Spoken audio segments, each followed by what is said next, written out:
어젯밤 74세의 다나카 씨가 구급차에 실려갔습니다. 원인은 그가 매일 아침 빠짐없이 챙겨 먹었던 소위 건강에 좋다고 알려진 채소 때문이었습니다. 제 경험상 조금만 더 늦었더라도 생명이 위험했을 거라고 확신합니다. 믿겨지십니까? 건강을 위해 매일 먹던 채소가 사실은 목숨을 위협하고 있었던 것입니다. 저는 김현수 박사입니다. 오랜 시간 중장년층의 건강을 연구하며 사람들이 스스로 회복할 수 있는 길을 찾도록 돕는 데 힘써 왔습니다. 오늘은 그 과정에서 얻은 중요한 통찰을 여러분과 나누고자 합니다.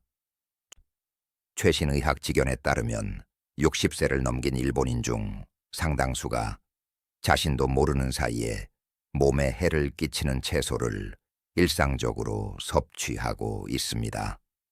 게다가 그들 대부분은 그것이 몸에 좋다고 굳게 믿으며 계속 먹고 있습니다.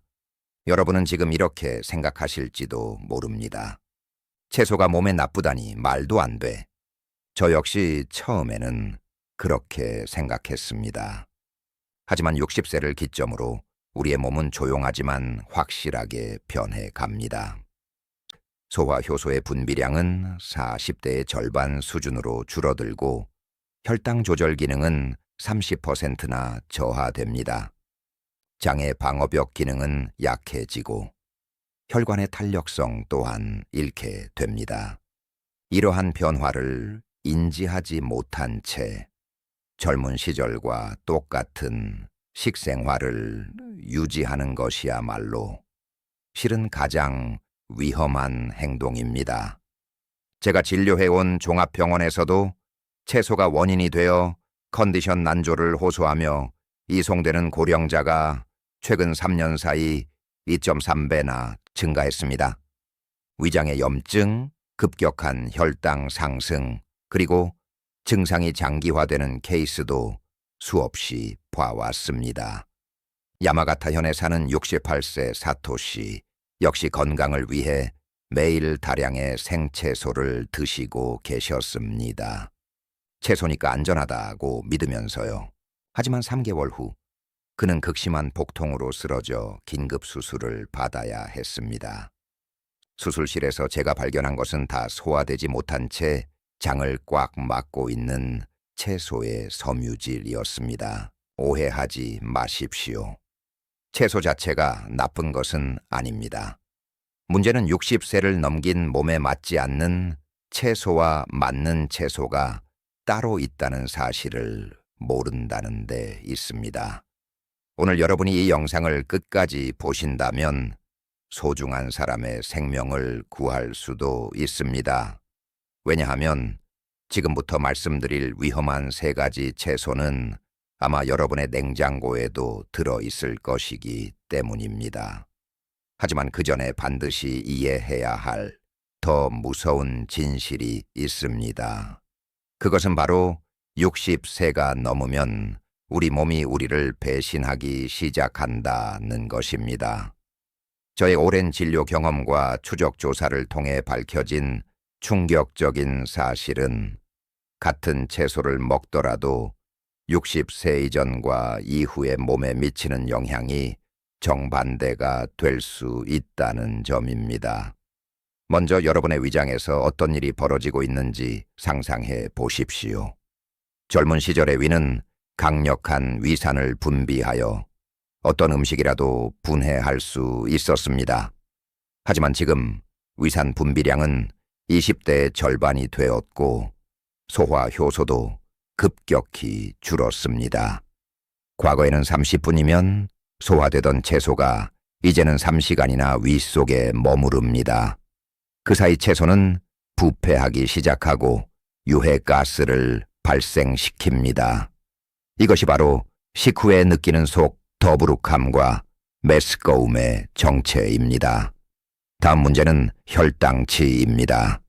제 연구 결과 특정 채소를 섭취한 65세 이상 고령자의 혈당치가 젊은 층에 비해 2배 이상 급격히 상승한다는 사실이 밝혀졌습니다. 그 채소는 의외로 감자입니다. 예를 들어 지바현에 사는 72세 다무라 씨의 사례를 봅시다. 건강을 걱정한 아드님의 권유로 백미 대신 감자를 주식으로 바꿨습니다. 탄수화물을 줄이고 채소 섭취를 늘리려는 선의였죠. 하지만 2주 후 다무라 씨는 심한 현기증과 비정상적인 피로감에 시달렸습니다. 병원에서 혈액 검사를 한 결과 혈당치가 위험할 정도로 치솟아 있었습니다. 이대로라면 당뇨병 합병증을 일으킬 가능성이 매우 높은 상태였습니다. 감자의 당질은 백미와 거의 비슷합니다. 하지만 고령자의 약해진 몸은 이 급격한 당질의 파도에 대처하지 못합니다. 인슐린 분비가 따라가지 못해 혈당치는 널뛰기를 반복하게 됩니다. 더 무서운 것은 혈관에 미치는 영향입니다. 고혈당 상태가 지속되면 혈관 내벽이 손상되고 동맥경화가 순식간에 진행됩니다. 심근경색이나 뇌경색의 위험이 치솟는 것이죠. 다무라 씨는 운이 좋았습니다. 조기에 발견했기 때문입니다. 많은 고령자가 이러한 변화를 눈치채지 못한 채 매일 똑같은 식사를 계속합니다. 실제로 제가 60세 이상 환자분들의 식사 지도를 할 때 가장 주의를 주는 것이 바로 감자입니다. 건강을 생각하는 선의로 드시다가 위험해지는 경우가 너무나 많습니다. 하지만 감자는 3가지 위험한 채소 중 그나마 가장 가벼운 편에 속합니다. 다음에 말씀드릴 채소는 여러분의 장을 직접 공격하고 때로는 응급실행을 초래하기도 합니다. 그 채소는 바로 색깔도 선명하고 언뜻 건강해 보이는 피망과 파프리카입니다. 설마 싶으실 겁니다. 비타민C가 풍부하고 항산화 작용도 뛰어난 훌륭한 채소로 알려져 있으니까요. 하지만 60세를 넘긴 장에게 이것들은 마치 칼날 같은 존재가 됩니다. 제 임상 데이터를 바탕으로 65세 이상 분들에게 생피망이나 파프리카를 드시게 했더니 무려 약 80%가 이 시간 이내에 복부 불쾌감을 호소했습니다. 내시경 검사 결과 장점막에 염증이 확인되었습니다. 왜 이런 일이 일어날까요? 피망과 파프리카는 캡사이신, 유사 물질이라는 성분이 들어 있습니다. 젊을 때는 튼튼한 장벽이 이 자극을 문제없이 처리할 수 있었습니다. 하지만 나이가 들면서 장점막은 얇아지고 방어 기능이 떨어집니다. 성분이 장을 직접 자극하여 염증을 일으키는 것입니다. 효고현에 사는 69세 마츠모토 씨도 건강을 생각하는 따님이 만들어준 색색의 샐러드를 매일 아침 빠짐없이 드셨습니다. 빨간 파프리카, 초록 피망, 노란 파프리카. 마치 무지개처럼 아름다운 샐러드였죠. 그런데 2개월 후 마츠모토 씨는 격렬한 복통으로 구급 이송되었습니다. 진단명은 급성 염증. 제가 식사 내용을 자세히 물어보니 원인은 샐러드의 생채소였습니다. 특히 피망과 파프리카의 자극 성분이 약해진 장에 염증을 일으킨 것입니다. 딸의 사랑이 담긴 샐러드가 설마 자신을 괴롭히고 있었다니. 마츠모토 씨는 눈물을 흘리며 말씀하셨습니다. 또한 피망을 지속적으로 섭취한 고령자의 약 30%에서 만성적인 장내 염증이 발견되었습니다. 이 염증은 통증을 잘 느끼지 못하기 때문에 모르는 사이에 진행되어 결국에는 장 기능 부전을 일으키기도 합니다. 장의 염증은 단순히 소화의 문제로 끝나지 않습니다. 장은 면역 시스템의 대부분을 담당하고 있습니다. 장에 염증이 생기면 전신 면역력이 떨어져 감염증에 걸리기 쉬워집니다. 게다가 장과 뇌는 밀접하게 연결되어 있어 장의 염증은 인지 기능 저하나 우울 증상까지 유발할 수 있습니다. 그럼에도 희망은 있습니다. 마츠모토 씨는 피망과 파프리카를 가열해서 드시는 방식으로 바꿨습니다. 불에 익히면 자극 성분이 중화되어 지금은 아무 문제 없이 맛있게 드시고 계십니다. 익히기만 했는데도 몸이 이렇게 편안해지다니 라며 놀라워하셨죠. 하지만 가장 위험한 것은 지금부터 말씀드릴 세 번째 채소입니다. 이 채소로 인한 식중독으로 실제로 목숨을 잃은 고령자의 사례도 저는 여러 번 목격했습니다. 그 채소는 바로 숙주나물입니다. 너무나 친숙하고 가격도 저렴해서 위험하다고 생각하는 분이 거의 없으실 겁니다. 하지만 제 진료 기록상 65세 이상 식중독의 원인 식재료로 숙주나물은 항상 상위 3위 안에 들어갑니다. 왜 숙주나물이 이토록 위험할까요? 숙주나물은 대부분이 수분입니다. 이 높은 수분 함량은 세균이 번식하기에 최적의 환경을 만듭니다. 특히 여름철에는 구입 후 24시간 이내라도 대장균이나 살모넬라균이 폭발적으로 증식합니다. 젊을 때는 약간의 세균쯤은 위산으로 살균하고 면역 시스템이 처리할 수 있습니다. 하지만 60세가 넘으면 위산 분비량이 급감하고 면역력도 대폭 저하됩니다. 생숙주나물을 먹은 고령자의 혈액에서는 몇 시간 이내에 병원균이 검출될 확률이 젊은 층보다 몇 배나 높게 나타납니다. 후쿠오카현에 사는 73세 사사키 씨의 경우 무더운 날 가족들과 중화 요리를 먹으며 아삭아삭한 생숙주나물을 듬뿍 곁들여 드셨습니다. 그날 밤 사사키 씨는 심한 구토와 설사에 시달리며 고열과 탈수 증상을 보였습니다. 가족이 구급차를 불렀을 때는 이미 의식이 몽롱한 상태였습니다. 병원 검사 결과는 중증 식중독, 원인은 숙주나물에 붙어있던 병원균이었습니다. 제가 가족분들에게 설명한 대로 조금만 대응이 늦었더라도 심부전을 일으켰을지 모르는 상황이었습니다. 이 사건 이후 가족들은 자책했지만 저는 이렇게 말씀드렸습니다.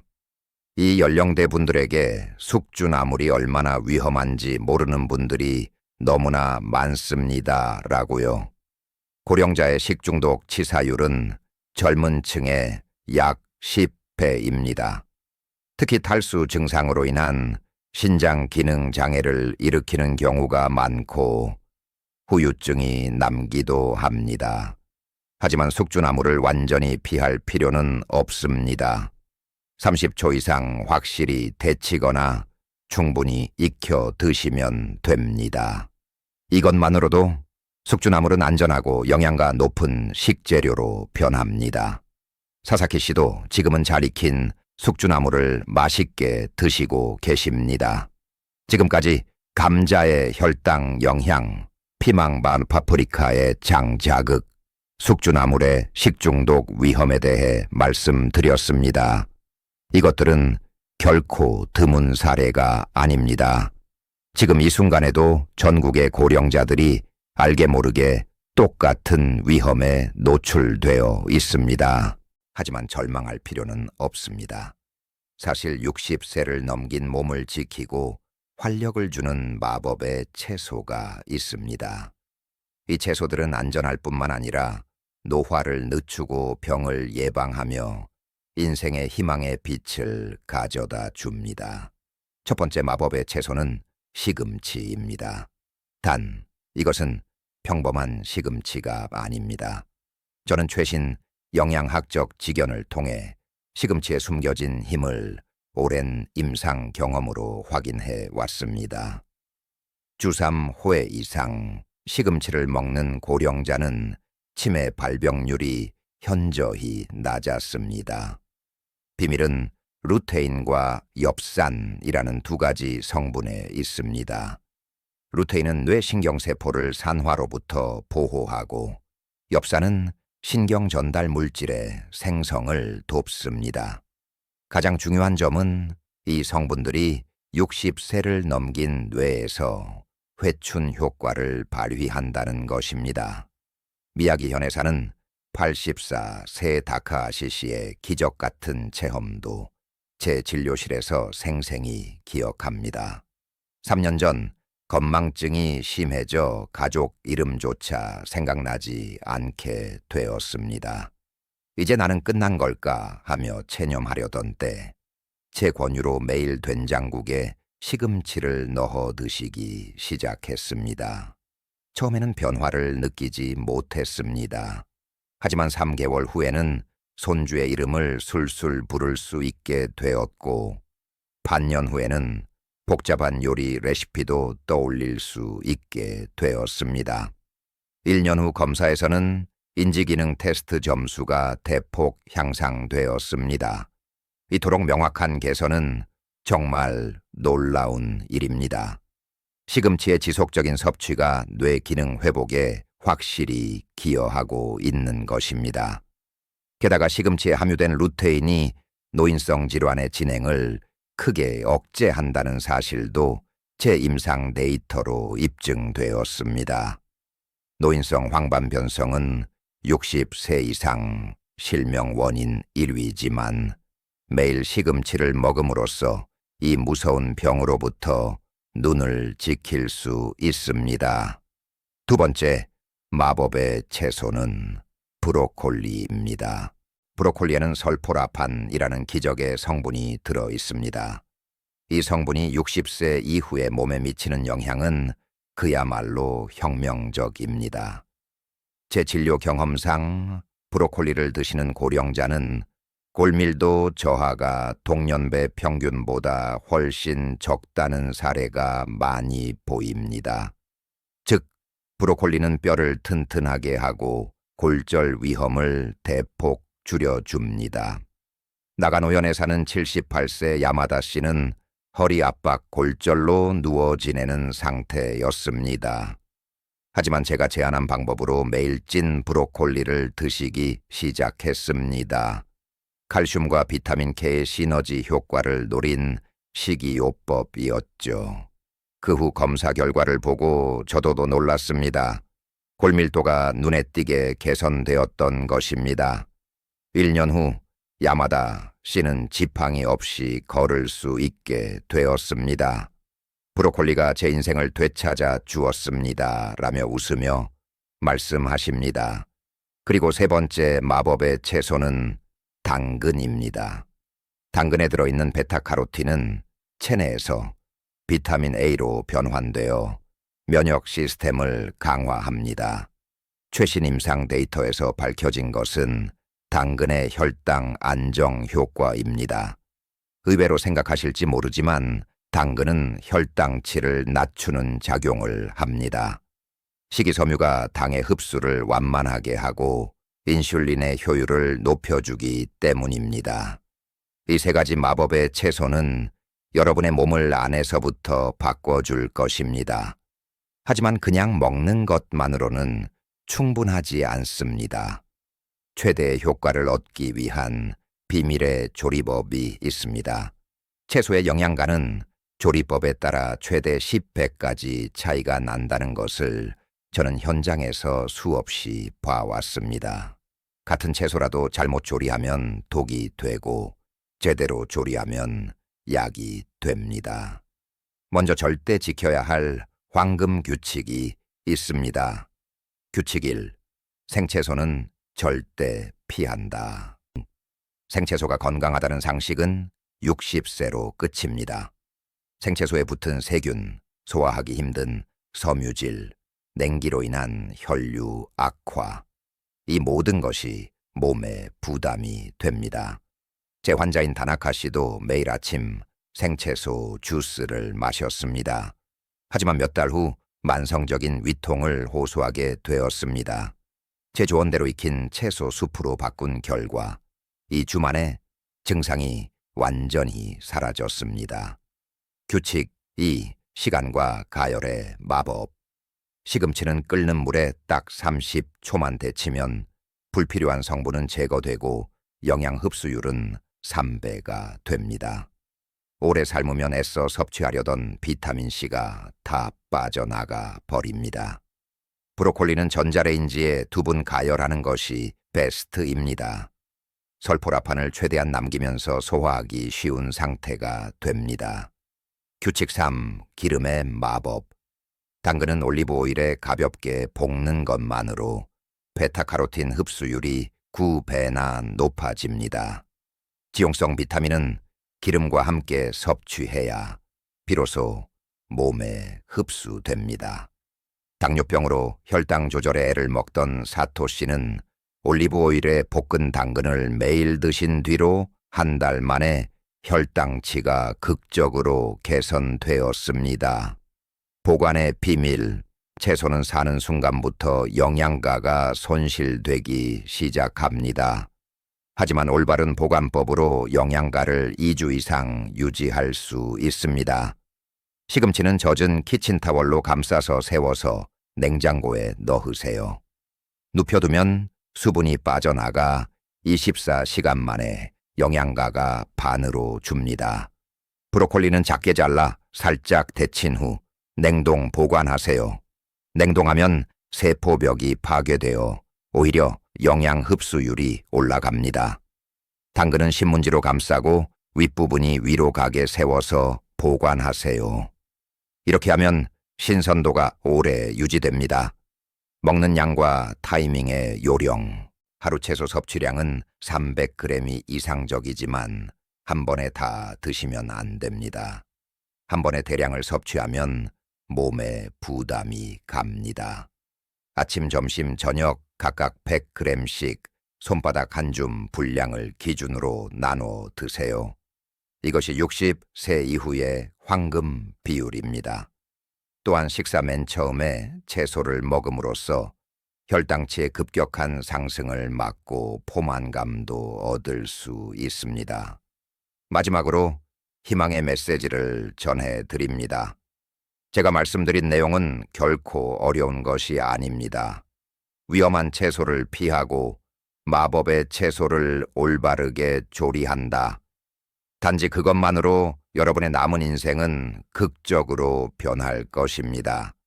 80대가 되어도 머리가 맑고 90대에도 내 발로 걸으며 100세까지 가족과 웃으며 지내는 것. 그것은 꿈이 아닙니다. 올바른 지식과 작은 습관의 축적으로 반드시 실현할 수 있는 미래입니다.